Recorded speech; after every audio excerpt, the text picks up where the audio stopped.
Good morning, everybody, and welcome to my little channel.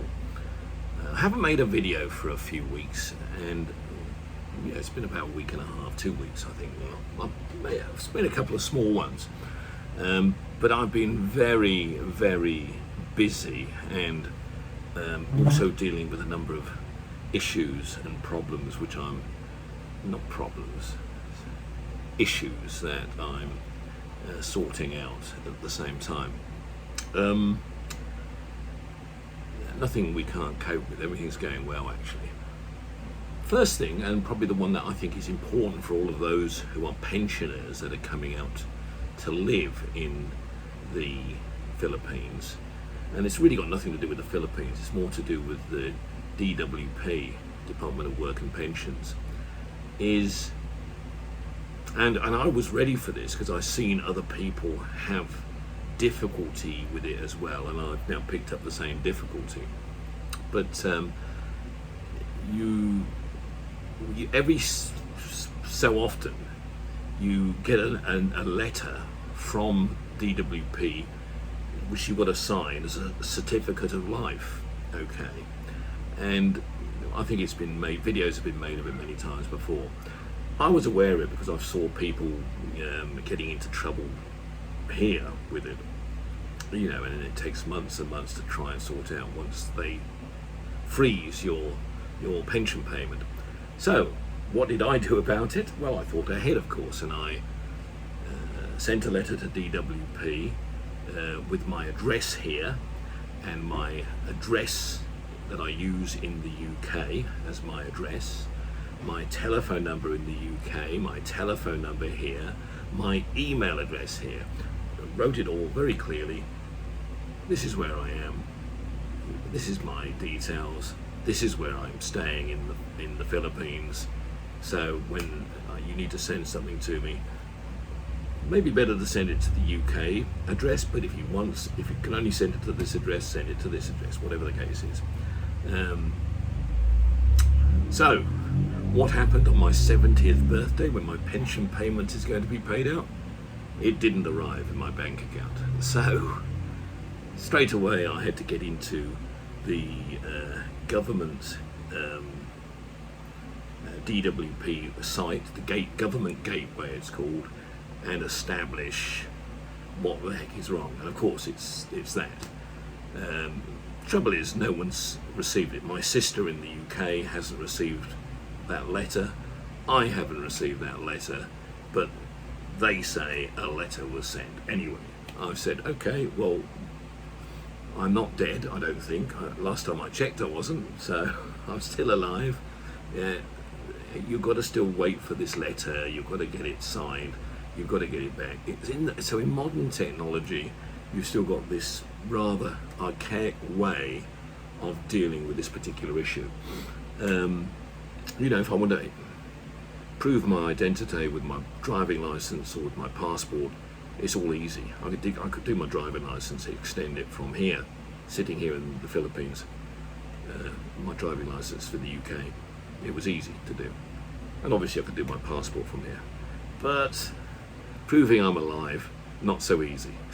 So it's just a joke, but that's what it is. Now, fortunately for me, I don't, although I'm building a house, yes, and I'm doing other things, so the money is always going to be useful, I can adjust myself accordingly with my income, which is what I've been doing. And it's opened up some opportunities for me in other things, which is giving me that fulfillment. So I'm not worried. And if they want to take 2 months, 3 months, 4 months, 6 months to I can do that. That's not a problem. In fact, it'll just be nice savings going into my savings account. That's all it'll be when it eventually comes into me. That's not the problem. But I'm making people aware of it who may just only be relying on their state pension when they come here. Be aware of this and the communication you have. Now, I don't think, all I can say is, if you live here, I live in a rural location, so maybe it gets lost. I've never received any post here in 16 months I've been here, 17 months I've been here. I never see a post. There is a post office here, but never ever have I ever seen any post being delivered. So we'll follow that one through and check on it. The thing is, with the DWP, they use snail mail, and they also they won't put stuff in courier to get it here in a few days. They won't use DHL, even if you offer to pay for that service. No, they want the letter to be coming normal snail paste to you, and they want it to go back from you the same way. I mean, that's the archaic way of doing things in the UK. Anyway, that's what the way they want it done. That's the way we'll do it. So that's what it is. Talking about that, and sorry, my dog's barking in the background. Excuse me a minute. Sorry, it's Rufus picking a fight with the neighbours. Yeah, something that has come to my attention, and it's come to my attention through various videos and what people are saying. Sorry, my voice is, I haven't got a cold. I've been doing a lot of talking on my tutor courses, and I'm day off today, so I'm supposed to be resting this. Is the amount of people that seem to be doing very badly in the UK, to the fact they're in tears. I mean, I've seen videos of it, people that are literally in tears because they may have jobs, but they just don't have enough money to live, to survive. You know, they just can't make things meet at all. They've downsized. They've tried to use other methods to work, and they just can't. They can't make it work. And I thought, what's happening to the UK? And I've seen other videos, my vloggers make these videos as well, and I wanted to just check it out from my angle, to look at the current rates of poverty. Here's my lad. Come here, you. Okay, you're going to show them. Hey, what are you doing? Yeah, Rufus. Hey, look. You're a big guy, aren't you? You're going to be good. Okay, go on. Right. You're going to go out there. Go on then, out you go. Come on. Good boy. Be good. Okay. Yeah, so I thought I'd put some actual research to this as well, and just look at it and see exactly where the UK sits in the world, and or just compare it with some other countries that I would also say would have been similar. And I was astonished. The United Kingdom, when it comes to recognise poverty now in the world, the United Kingdom has 24% of its population in poverty. 24% of its population are in poverty, you know, below that breadline. And I mean, why? 24% of the population. I mean, child poverty is even high. Child poverty is in the 30%, compared with, France, which is 13.7% poverty.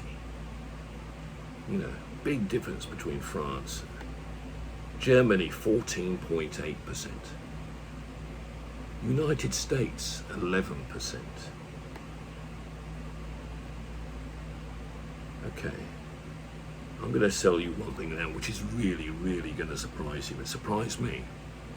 The Philippines, 15.5%. The United Kingdom has more poverty than the Philippines. It blew my mind. And these are stats based on latest information gathered in the end of 2024. I mean, the UK, it's it's the highest poverty rate reading since, well, in this century that we're in at the moment. It's the highest it's ever been. I don't know about previous centuries. I don't whether it's the worst. I'm sure it was bad during the Second World War, no doubt, and the First World War. But 24% of the population of the UK are in poverty, compared with other countries in Europe, but even compared with the Philippines. The Philippines is not, fairly close to Germany. It's got a higher child poverty rate in the Philippines, but lower than the UK in that as well. UK's child poverty rate is over 30%. Philippines is under that. So there is something definitely going on in the UK in terms of how we are living in the UK, how we're surviving in the UK. Now I can clearly see pensioners seem to be getting a much rougher deal these days. State pensions, I think, look like they could become obsolete in the future, because the country will not be able to afford to give a state pension. I think that's something to be younger people to be aware of for sure.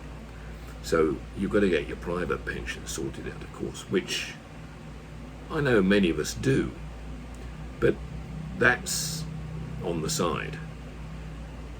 Poverty, real poverty, is at an all-time high in the UK, and it's going to get worse. It's not going to get better, because the action we're taking, we're cutting social services, we're cutting things for pensioners. Okay, we're bringing back the winter heating allowance now for some, I know, but there is, we're putting more money into military and army and stuff like that. That's going to have an impact on our environment. We know we've got no choice. We're going to be going to war at some point in time in the future, I know.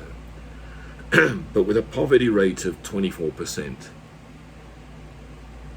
the UK better be looking at food security in the future, with over 50% of its food being imported from around the world.